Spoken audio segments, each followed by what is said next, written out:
everyone. Welcome back again to Fooding with the Yeows. I'm here tonight to show you a very simple taro coconut cream dessert which we cook often for our family and friends who really enjoy it. And I don't know exactly what it's called. This is the way we do it at home. And also if you look into the internet, you'll probably see other different versions from different regions all over, especially in Asia. First, we're going to show you the ingredients that we'll be using for this recipe. We've got here pandan leaves, sugar, the sago pearl, and the taro and a bit of yam for the color, and the coconut cream.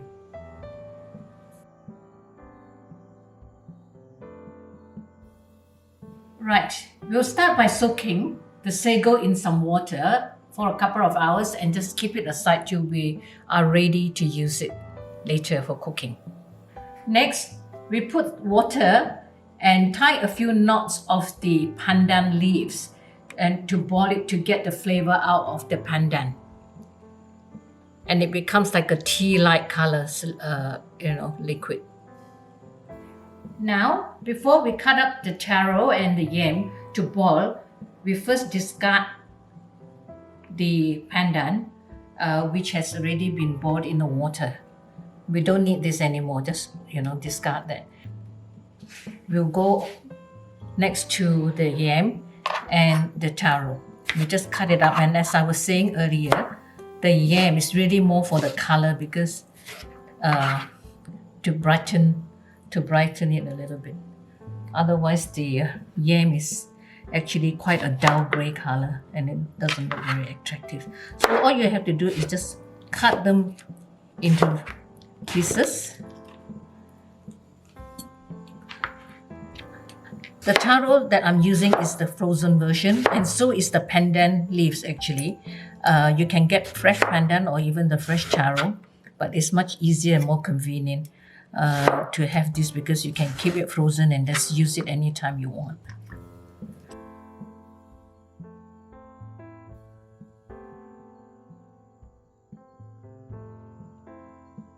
Okay, now we put the lid on, and then typically in olden days you just cook it over the stove, but today we're going to make it faster and easier and more convenient to use the microwave. So we just cook this, for 5 minutes. Every 5 minutes you kind of take it out to see if it's cooked through and soft enough to be blitzed.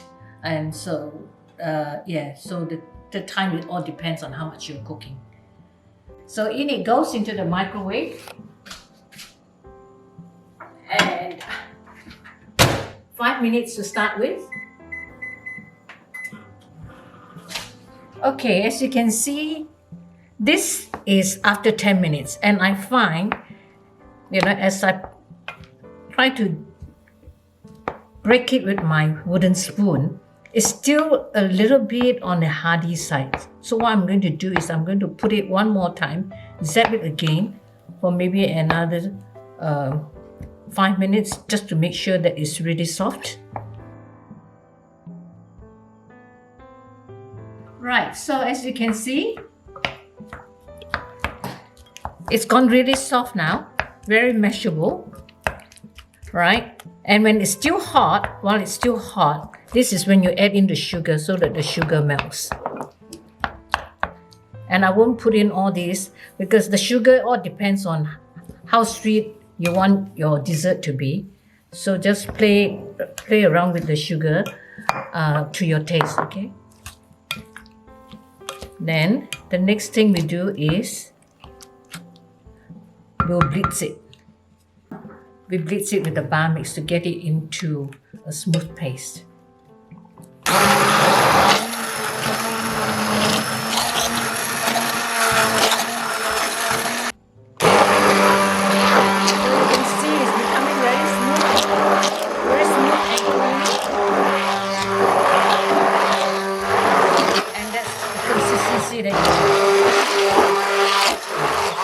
Okay, have a look.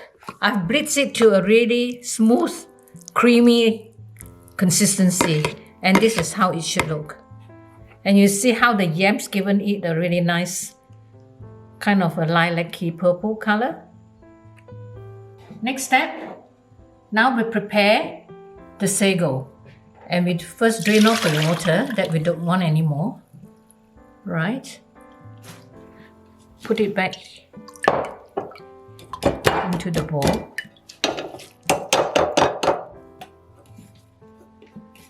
And I've got here boiling water that I'm just going to first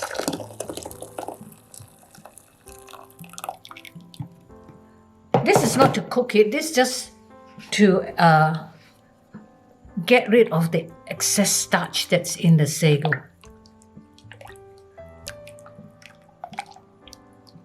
So it won't be so gluggy when it's cooked.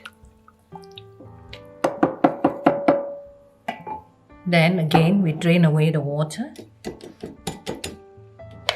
So after draining, we actually run cold water and wash away the excess starch.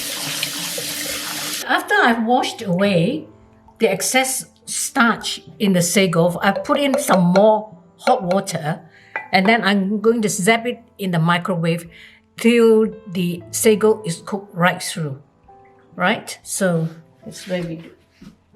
So in goes the microwave. Give it 3 minutes. Now as you can see, the sago is cooked through. You can tell that it's all translucent. Right? That's how you know it's cooked through. And then again, with this, once again you drain away the water.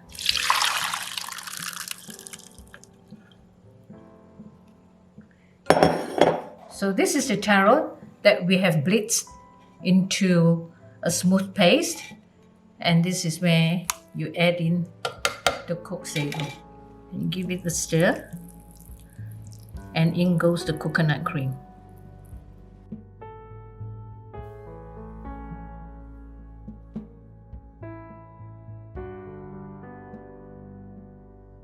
Just mix it well and then reheat it again because of the coconut cream that came straight from the carton.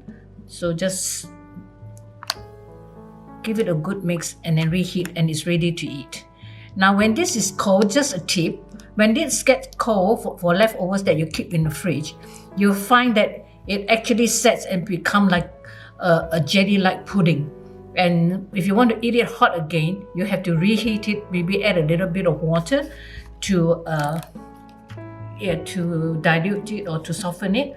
Or if you just like to eat it cold like a pudding, you can do that also. Right. So it's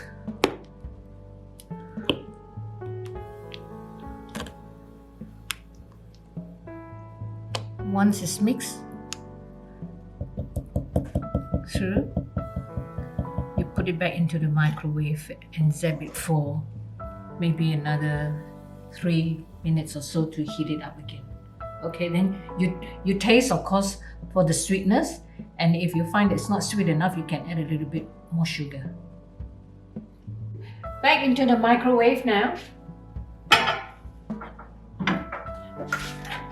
and give it another 3 minutes to heat up.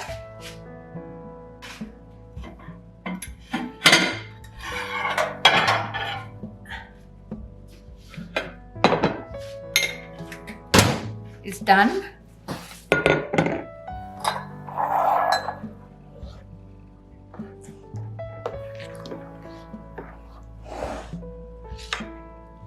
See the consistency? Okay, now what we do is we check the sweetness. Like I said, it's all a very personal thing with the sweetness. So that's all. Then you serve it up in a bowl.